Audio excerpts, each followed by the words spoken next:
Bonjour et bienvenue à notre réunion de midi en ligne et en direct sur EBS. Nous sommes aujourd'hui le mardi 30 novembre. Désolé pour le léger retard dû à des questions techniques, une fois n'est pas coutume. La réunion hebdomadaire des chefs de cabinet se poursuit aujourd'hui, mais je peux d'ores et déjà vous indiquer, concernant l'ordre du jour du collège de demain, que le collège adoptera une communication conjointe sur une stratégie européenne intitulée Global Gateway, qui cherche à développer des connexions durables dans le monde entier.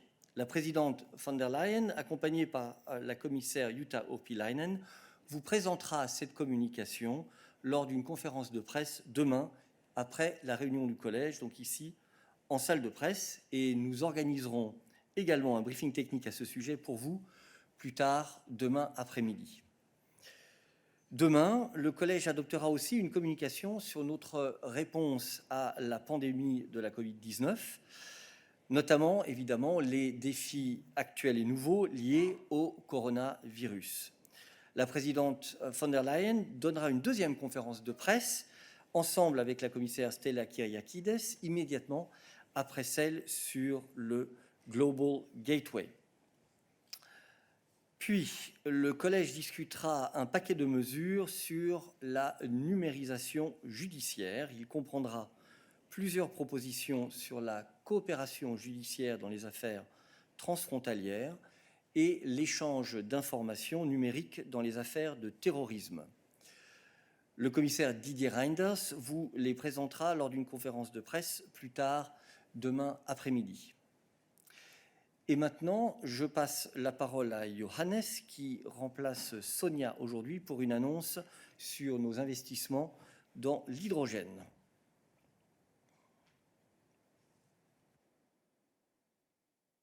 Merci Eric and good afternoon everybody. As said by President Ursula von der Leyen yesterday at the European Hydrogen Week, clean hydrogen will have a central place in the climate neutral economy of the future. And the EU is the world's clean hydrogen trailblazer. Today, during the Hydrogen Week, the European Clean Hydrogen Alliance announced a pipeline of viable investment projects in clean hydrogen. It will allow to have a clear picture of all hydrogen-related initiatives in Europe, linking ideas with potential investors. The pipeline collects over 750 projects, ranging from clean hydrogen production to its use in industry, mobility, energy and buildings, located in all four corners of Europe. The list of projects is available online and searchable by project type, location, company and start date. And as always, you find more information in our daily news. Thank you. Merci beaucoup, Johannes. Puis je vous rappelle que le Conseil éducation, jeunesse, culture et sport continue aujourd'hui et sera axé aujourd'hui sur la culture, l'audiovisuel et le sport. La commissaire Maria Gabriel y représente la Commission. Une première conférence de presse sur la partie culture avec la commissaire Gabriel aura lieu vers 13h. La commissaire participera également à une deuxième conférence de presse sur la partie sport qui aura lieu vers 18h.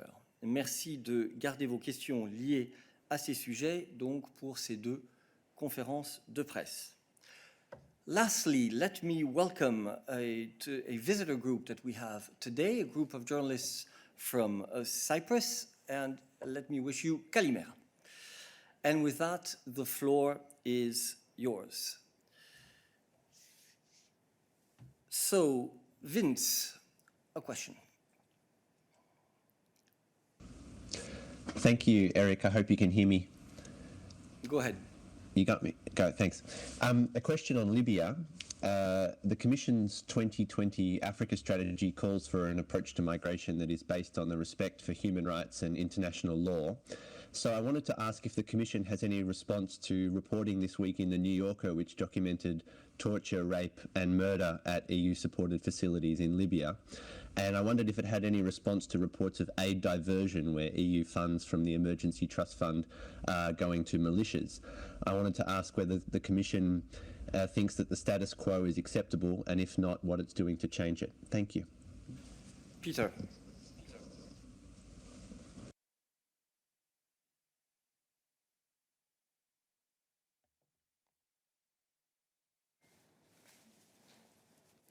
Thank you, Vince.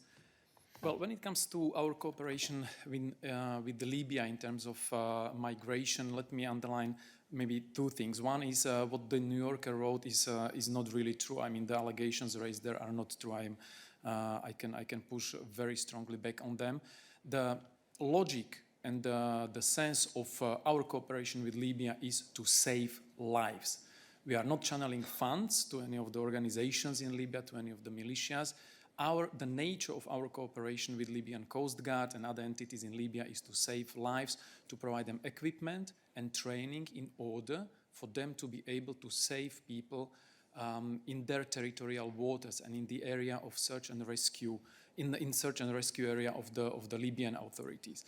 Of course, nothing in Libya is ideal, but one has to see the situation in Libya in the context of the conflict which has been ongoing there for almost 10 years and is now hopefully on the way to be solved. So once there is a sustainable, peaceful solution found in Libya, then it will be possible to tackle properly, based on how we would wish, ideally, the situation to develop, also other issues which have something to do with Libya, including the migration. But at this stage, what we were doing until now with Libya was in the context of the ongoing conflict, with the context of us not having access to Libyan territorial waters and to the search and rescue area of Libyan forces, of Libyan entities. And our priority was to save lives and to train the Libyan Coast Guard in order to save people who are shipwrecking or who are at the risk of drowning in Libyan territorial waters or in Libyan search and rescue areas. And the money which was given was to provide training so that they know how to save them, and also how to raise their awareness, how to treat people respecting their lives. When it comes to issues such as detention centers, we said very many times how we are working also with international organizations and Libyan authorities to close all the illegal detention centers where the situation of the migrants held there is absolutely inhumane. And we continue to do so, and we engage with Libyan authorities. But as I said, Libya has to be seen as a country in a conflict, and once this conflict will be settled for good, then it will be possible to make also the necessary improvements when it comes to managing the migration. Vince, you have a follow-up. Yes, thank you. It's striking to me that you say that the New Yorker was wrong, because obviously they have a fact-checking department that's probably bigger than most bureaus. So I'd be interested to know exactly where they were wrong, because the Commission was quoted in the story. But my question was really about the facilities themselves in Libya, and you said you're working to close illegal facilities. Does that imply that the legal ones and what's going on in the legal ones, whatever you understand those ones to be, are acceptable? Again, when it comes to managing the migration in context of the Libya, nothing is ideal. So we hope that with the stabilization of the situation, we will be step by step able to deal also with other issues regarding also to migration. On where New Yorker is wrong is to accuse the EU that we were creating some kind of shadowy illegal immigration system in Libya. That's simply not true. The objective and the main logic of our engagement with Libyan partners all along since the start of our cooperation was to save lives, to prevent people dying in the Mediterranean waters. That's it. And on the detention centers, we would wish to see the detention centers which are being used for illegal activities to be closed, and all the other detention centers which are run, I don't want to say the word legitimate, but which are run in a way that the Libyan authorities see fit currently. We press the Libyan authorities together with international organizations to provide human conditions for people being held there. Thank you. Are there other questions for Peter on this issue concerning Libya? Please only keep your hand raised if your question concerns this. I see that on the chat there are different hands raised which are not linked to this. Mose, your hand is raised. Do you have a question on Libya? I had another question, but I take the opportunity to ask a quick question to Peter on Libya, because I remember very well that the issue of illegal detention centers in Libya was raised more than a year ago, and they were supposed to be closed. So I guess they are not being closed yet. Does this mean also that the EU and other organizations have no access to those centers in order to supervise what is going on there? Thank you. Well, indeed, I mean, there are places where we don't have access. Again, remember, it was very difficult over the past years to gain access to Libya for security reasons because of the raging conflict. But now with the improved circumstances on the ground, with the ongoing peace process that will hopefully be brought to a successful end, starting with the elections, which are scheduled for the 24th of December, we hope to be able to work even more intensively with Libyan authorities, also to work on improvements of all the things which are not ideal currently when it comes to migration. Merci. Other questions on Libya? I see one hand raised in the chat. No. So other questions on foreign policy for Peter? Lukáš.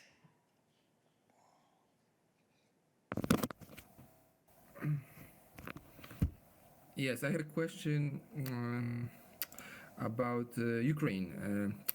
What can you say, and what do you know what is happening on the eastern part of Ukraine? I'm thinking about a gathering of the Russian troops on the eastern part of the country. Thank you. Thank you, Lukáš. Indeed, all the indication and information regarding the military buildup by Russia at the Ukrainian border is very worrying. We've been discussing this issue for some time already. We are in contact and coordination also with our transatlantic partners. There are diplomatic activities going on at various forums. Currently, you see the meeting of the NATO in Riga. We will have the OECE ministerial meeting in Stockholm tomorrow. The High Representative Borrell is meeting the Prime Minister of Ukraine, Mr. Shmyhal, today, exactly to discuss this situation, to see what the European Union can do in order to increase the resilience of this very important neighbor and strategic partner of the European Union. Lukáš, your hand is still raised. You have a follow-up?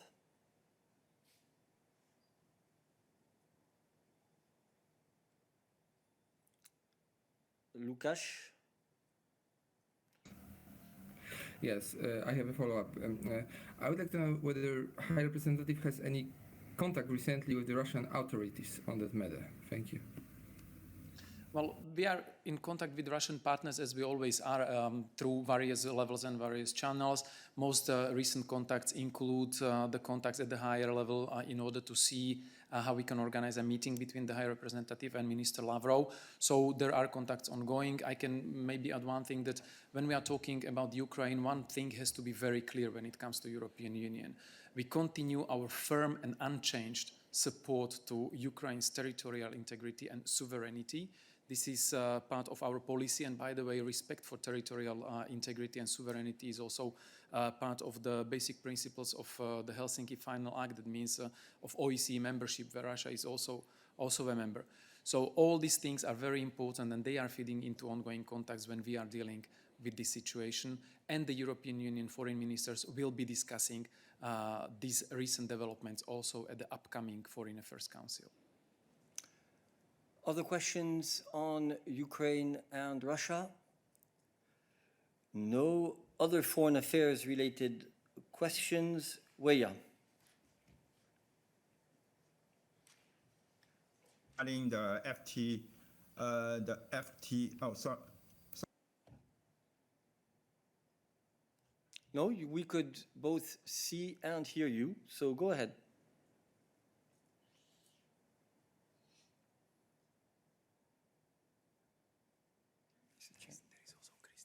No.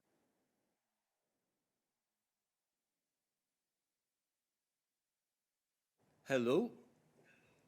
Veria. Not sure I pronounced the name correctly, apologies for that, but you have the floor.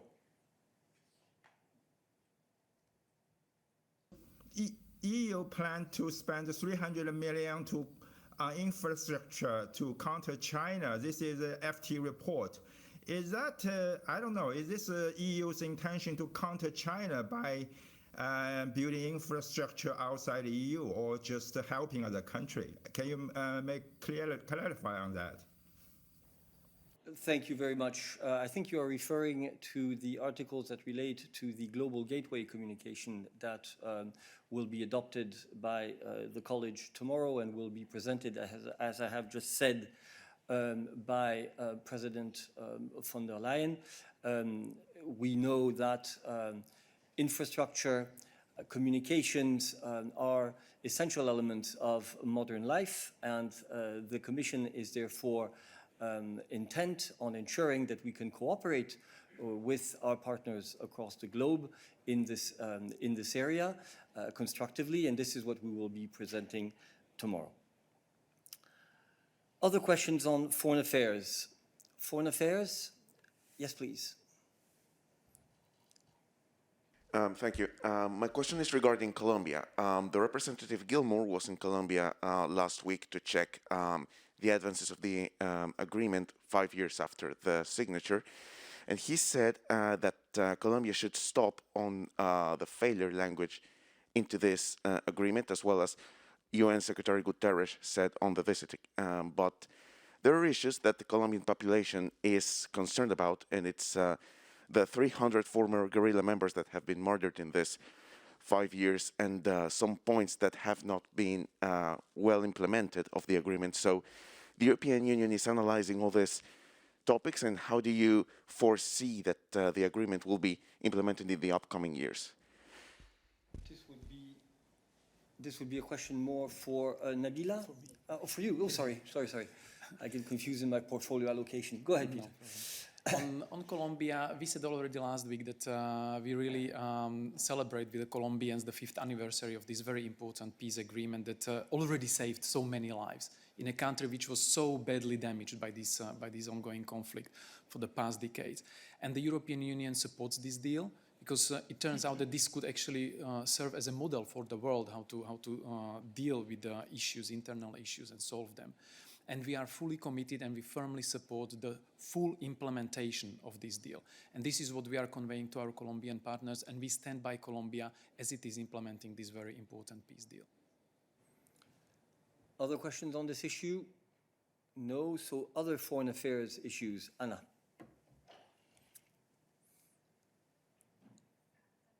I think that my question is more for Nabila because it concerns our South African President Ramaphosa.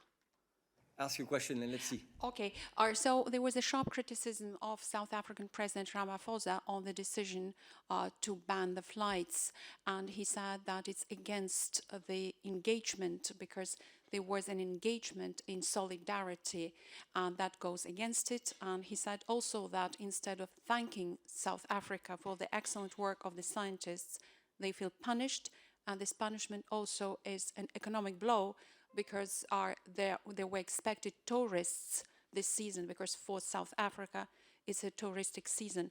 And now they have double blow, they have political blow, they have economic blow, and of course that resonates also in hearts of many Africans. That's why I would like to have a reaction of the European Commission. Thank you. This is actually more a question for Adalbert, so we will come back to it afterwards, okay? But we note your question and we will come back to it. Are there other questions on foreign affairs issues that are under Peter or Nabila's responsibility? I see 3 hands raised in the chat, so we'll go there. Oliver. Oui, merci. Vu qu'il y a des problèmes techniques chez Christian, je vais poser la question ici. Est-ce que vous pouvez nous donner votre analyse de la situation en Afrique centrale concernant la mission de training de l'Union européenne et une possible, rôle un peu néfaste du groupe Wagner.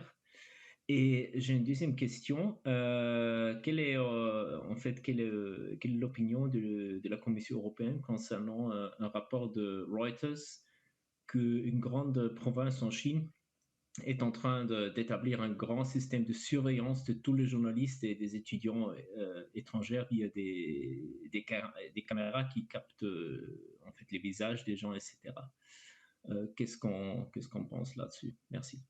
Bon, Oliver, règle de base, merci de ne pas poser 2 questions sur 2 sujets différents lors d'une intervention, sinon on ne s'en sort pas. Deuxièmement, sur le groupe Wagner, je me souviens très bien que nous avons déjà répondu à la question que Christian a posée hier ici lors du Midday. Je vais demander à Nabila si elle a autre chose à répondre sur ce sujet avant de passer à ta question sur la Chine. Oui, merci Oliver, ou plutôt merci à Christian, et désolé pour tes problèmes techniques. En effet, j'ai répondu hier à cette question sur justement le groupe Wagner en RCA, et en disant que nous sommes préoccupés par le fait que tous les acteurs par la situation, justement par les activités du groupe Wagner qui auraient des liens très étroits donc avec la Russie, et qui seraient présentes dans 23 pays africains. Mais je pense qu'en fait, que ta question est plus sur justement notre mission EUTM et quelle est la position de l'Union par rapport à ça et le groupe Wagner. Comme tu sais, de récents rapports documentés nationaux et internationaux soulignent les conséquences des violations des droits de l'homme commises entre autres par les instructeurs russes et employés de sociétés de situation privée opérant dans le pays. Nous, en ce qui concerne nos missions en RCA, elles continuent à fonctionner conformément à leur mandat. De manière générale, l'environnement opérationnel des missions et opérations PSDC de l'Union européenne, telles que l'IUTM RCA et l'IUAM RCA, fait l'objet d'un suivi et d'une évaluation constante.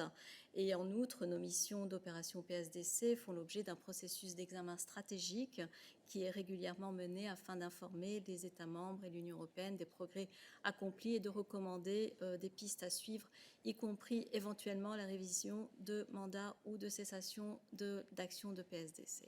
Donc voilà. Ok.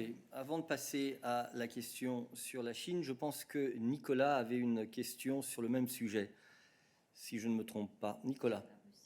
Oui, mais EUTM aussi, donc, ou en tout cas sur un sujet lié aux training missions. Oui, bonjour. Pour compléter cette question, ce que j'ai compris de retour du terrain, c'est que les soldats centrafricains ne répondent pas vraiment aux formations des Européens. Il semble y avoir plusieurs problèmes, on va dire, qui fait que la formation n'est plus aussi efficace qu'avant, et qu'effectivement, comme tu l'as précisé, qu'il y avait des révisions, la question de la cessation ou de la suspension de la mission se pose aujourd'hui, parce qu'apparemment, les pays qui vont prendre le relais ne sont pas sûrs de pouvoir prendre le relais. Donc je voulais savoir où on en était justement de cette révision du mandat. Merci beaucoup. Tout ce que je peux te dire pour l'instant, Nicolas, c'est que les examens stratégiques tiennent compte justement de tous les facteurs dont tu parles, qui influencent notre engagement dans le domaine de la PSDC, y compris la présence donc d'acteurs et d'entités dans le domaine de sécurité. Nous sommes en pleine révision et pour l'instant, c'est la seule chose que je puisse dire. Merci. Y a-t-il encore des questions pour nous sur les affaires étrangères? Je vois une question de Georges. George. Hi, this is for Peter, I think. Do we have an update on the options paper on Varosha? I.e., when can we expect it to be circulated ahead of the next Coreper and the FAC? Thanks. Go ahead, Peter. Sorry. We have a ballet of our spokes. It will be very short in any case, yes. Thank you for the question. Well, the update is that the paper is being finalized, and as the High Representative said in the press conference after the last Foreign Affairs Council, it will be submitted to the member states first. All right. Other questions on this issue? George, you have a follow-up. Just a short follow-up on this. Could we be expecting this week or next week, just to have a specific time frame on this? Thanks. Again, this tasking was given to the HRVP by the member states, by the foreign ministers, so he will be responding to the foreign ministers first. And as he indicated, it would happen in December. Thank you. Okay. George, I still see your hand raised. No, good. Okay, we move on to other foreign affairs issues. Yes, Khalid.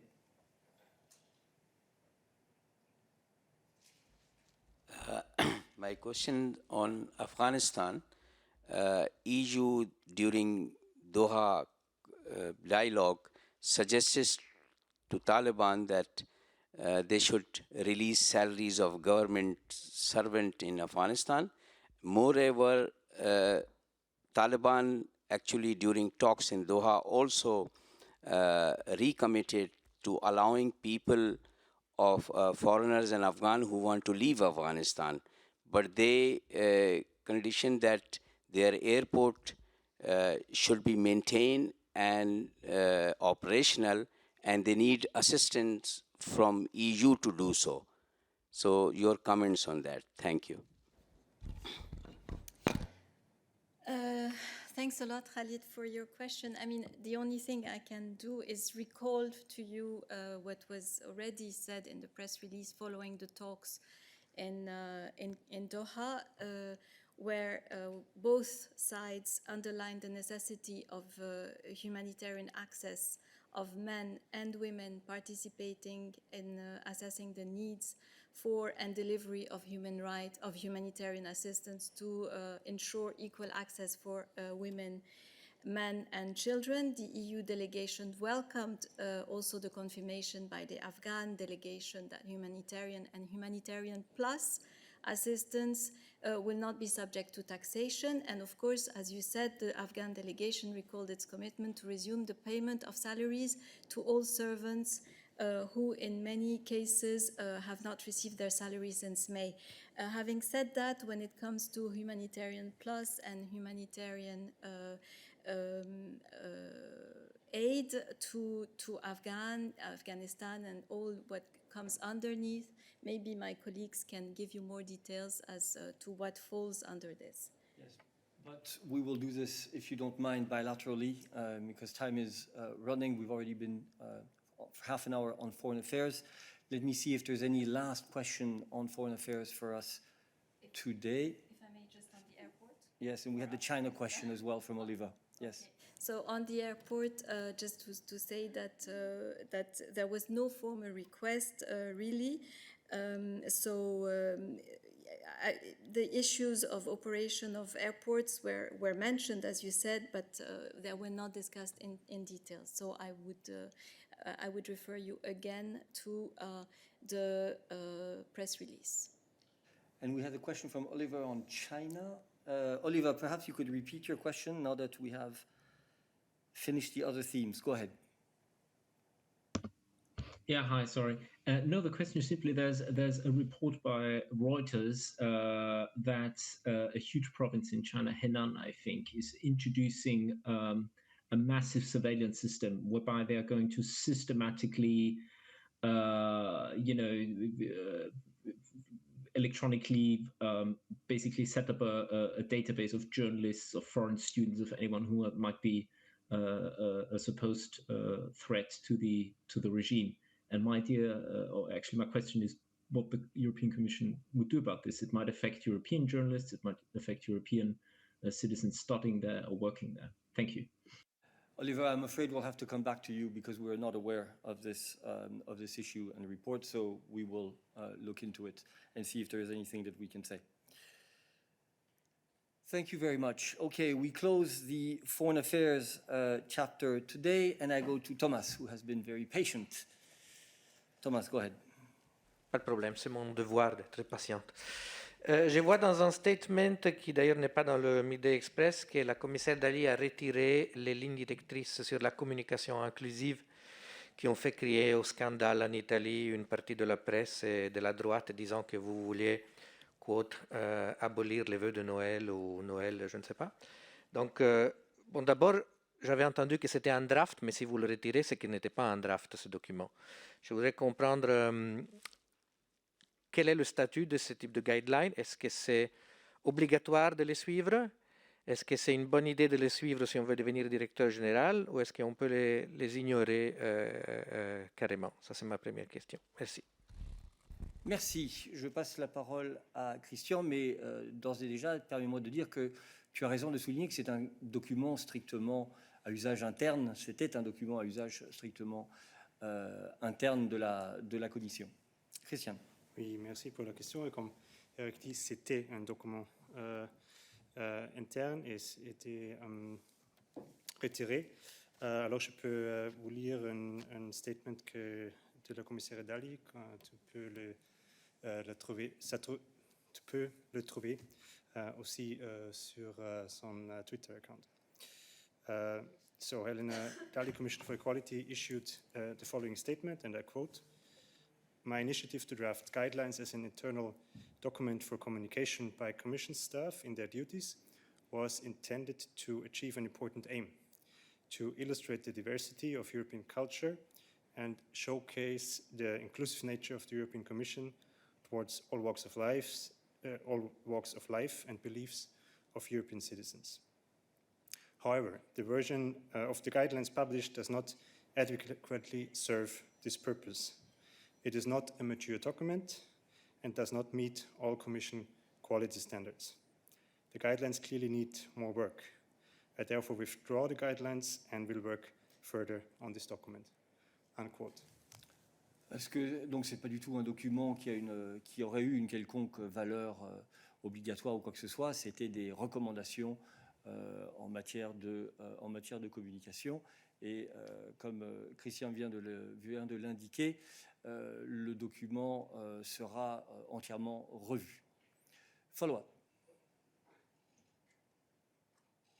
Mais est-ce que vous considérez que cette chose de la communication inclusive, qui d'ailleurs n'appartient pas seulement à la Commission, j'ai trouvé d'autres documents similaires, Conseil et d'autres institutions, est-ce que vous y croyez toujours? Est-ce que vous pensez que ça sert à quelque chose de faire cette espèce de... Bon, ok, voilà, je ne vais pas la définir, autre qui a augmenté les voix de la droite. Merci. Je ne suis pas entièrement clair si j'ai compris ta question. Est-ce que vous restez committed, engagé sur la question de la communication inclusive? Oui, bien sûr. Comme j'arrive de dire, et tu as c'est aussi dit dans le statement que l'intention était claire d'illustrer la diversité des cultures européennes et d'être inclusif dans notre communication. C'est clairement le but. Mais comme j'arrive de dire, ce n'était pas un document soutenu par le collège, c'était quelque chose préparé au niveau technique interne et avec la commissaire, le cabinet de la commissaire. Et maintenant, la décision est très claire, c'était retiré et il faut travailler en plus sur cela pour assurer une communication inclusive dans le bon sens. Nous avons la chance en Europe d'avoir une culture à la fois très riche et très diverse. Et l'objectif, c'est bien naturellement de faire en sorte que nous puissions refléter cette richesse et cette diversité qui est la force de l'Europe, y compris en matière de communication. Mais encore faut-il que ce soit fait de la bonne manière, et c'est pour cela que le document est retiré et sera retravaillé. I see no other questions on this subject. Thank you very much. We move, or is there another? So please only keep your hand raised on the Interaction platform if you have a question on this issue. Thank you. It's not the case, so I move to Mose, who has been asking for the floor. Thank you, Christian. Okay, yes, Eric, thank you very much. I'll try to be very brief this time. And I'm referring to this morning's press release from the Commission about let's say a new mandate or a new role for ECDC, the Center for Disease Prevention and Control. So my question is, would you say that this new role is a direct result of the lessons learned during the coronavirus crisis? A link to that is also the other issue raised in the press announcement about the European Health Union, which needs to be finalized, I understand. And then my question is, can you please explain the state of play as regards the political talks between the institutions on the Commission's proposals on European Health Union? Thank you. Thank you. Question for Stefan.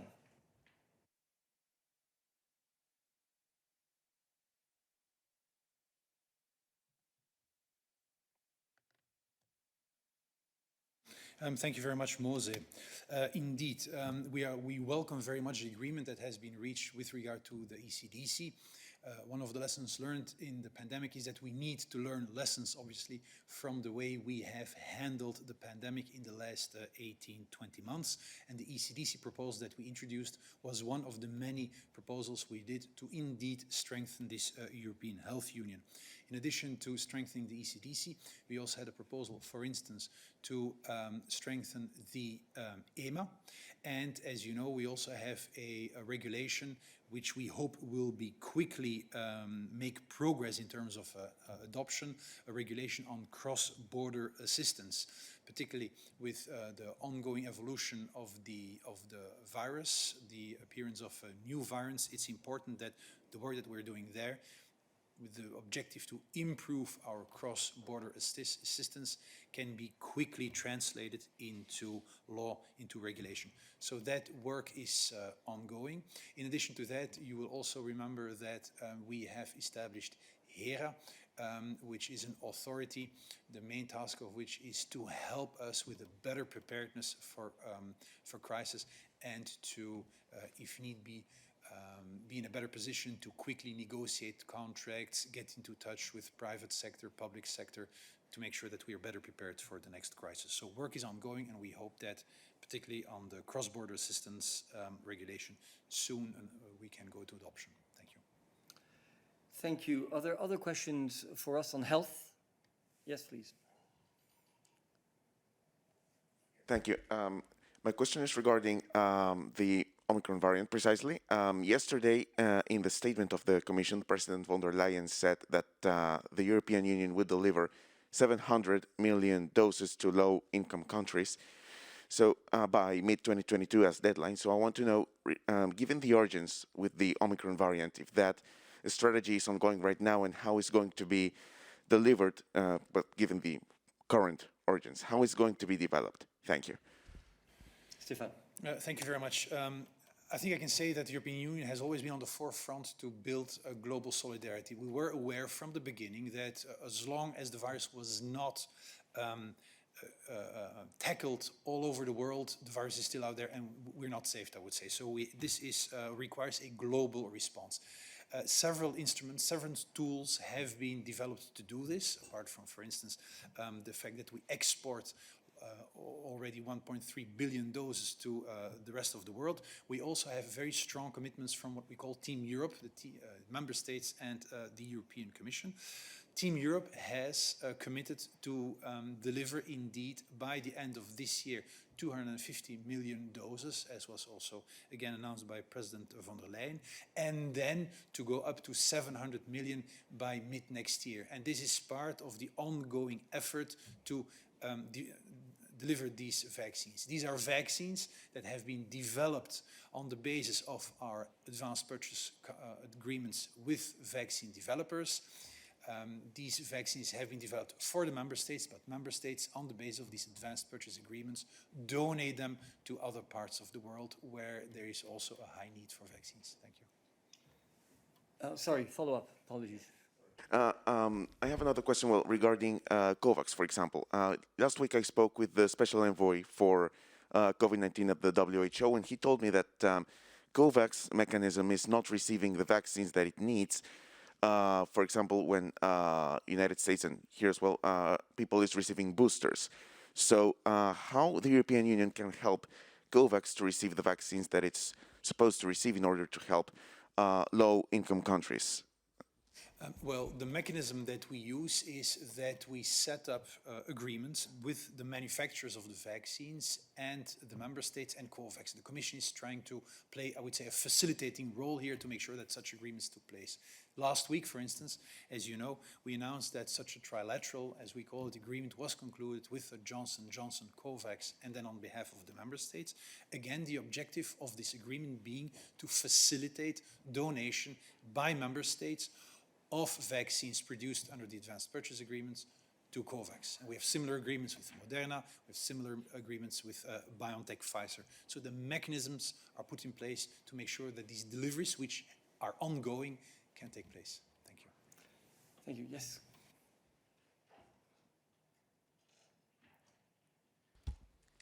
Yes, I have two questions regarding the ECDC. when you look into the proposal online, it says that the part of the new role is that it'll be tasked with coordinating a new network of union reference laboratories for public health. My first question is, what information is going to be flowing through this network? The other one is that it also further down states that part of the initiative will be to reinforce the EU commitment to global health security preparedness. I hope you might be able to, in layman's term, explain what that actually means. Thank you very much. You know, the proposal that we made to strengthen the ECDC was based on the fact that ECDC first did an extremely good job, but that there are elements that we could improve to make the preparation for future pandemics even better.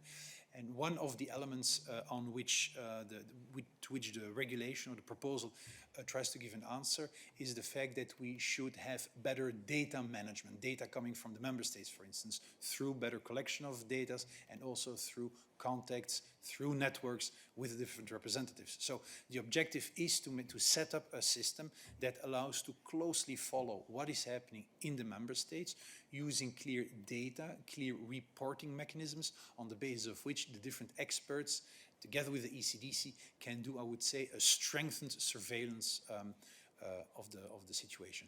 And it's all part of this idea to make the mandate of the ECDC stronger.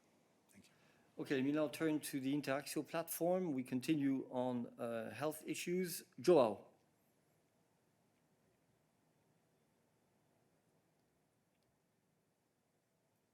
We cannot hear you.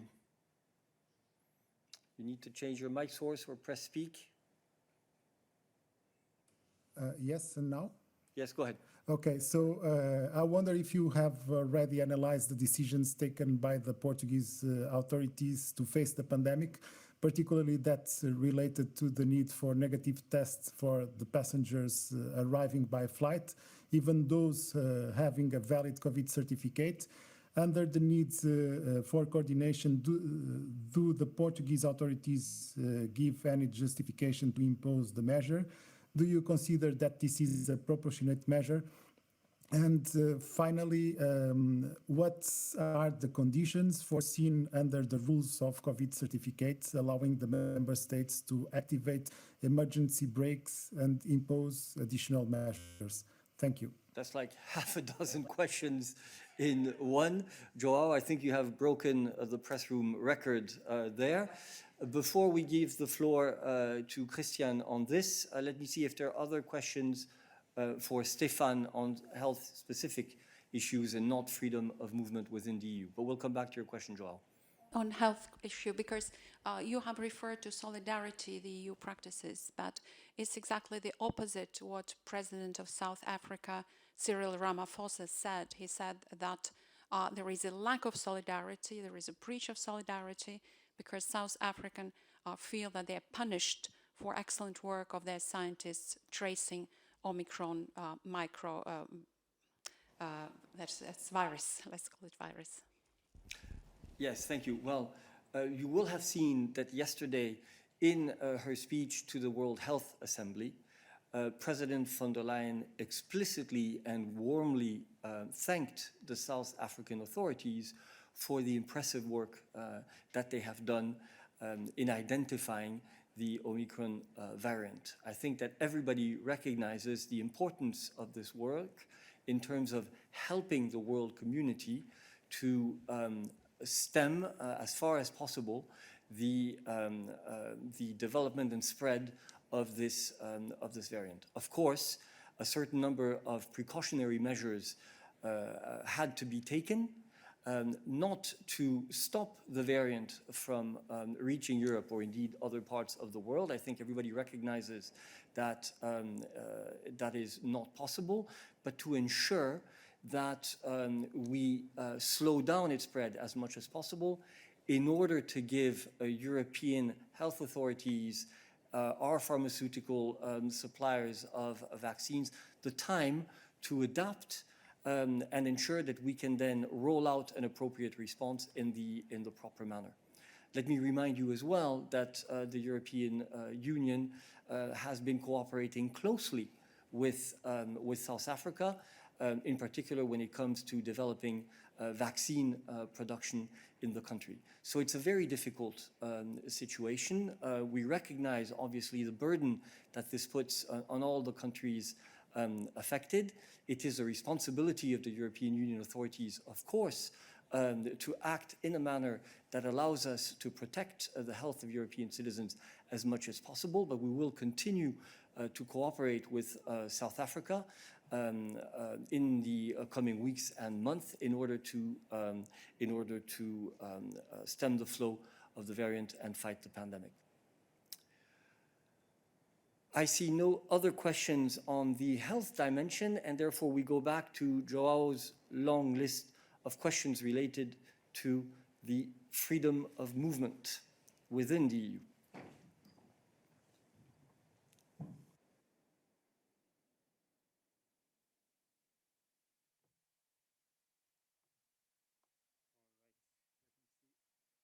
Let me see how I can help you with your long list of questions with my big pile of lines.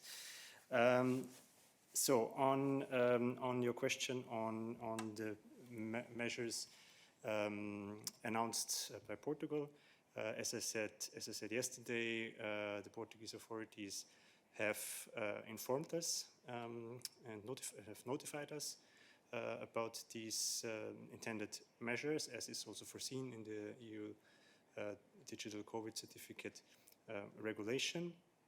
And we are currently looking into this notification and analyzing this. I don't have any particular update to give since yesterday. When it comes to the question of the emergency brake, this is indeed something that is foreseen in the Council recommendation for a coordinated approach on free movement, and which foresees that member states can introduce travel measures or additional restrictions if the epidemiological situation deteriorates rapidly or very high prevalence of variants of concern or interest has been reported. So this is something that is foreseen in the coordinated approach. But in terms of procedure, I mean, basically it would be for a member state to announce this, to flag this to the other member states, and then it would be discussed and in the relevant formats, notably the IPCR and probably other relevant formats. So this is where it stands. I'm not sure I have answered everything. Let me know if I forgot something. Thank you. Are there other questions for Christian on freedom of movement in the EU? That is not the case. Other issues for us today? No. Thank you very much, and see you tomorrow.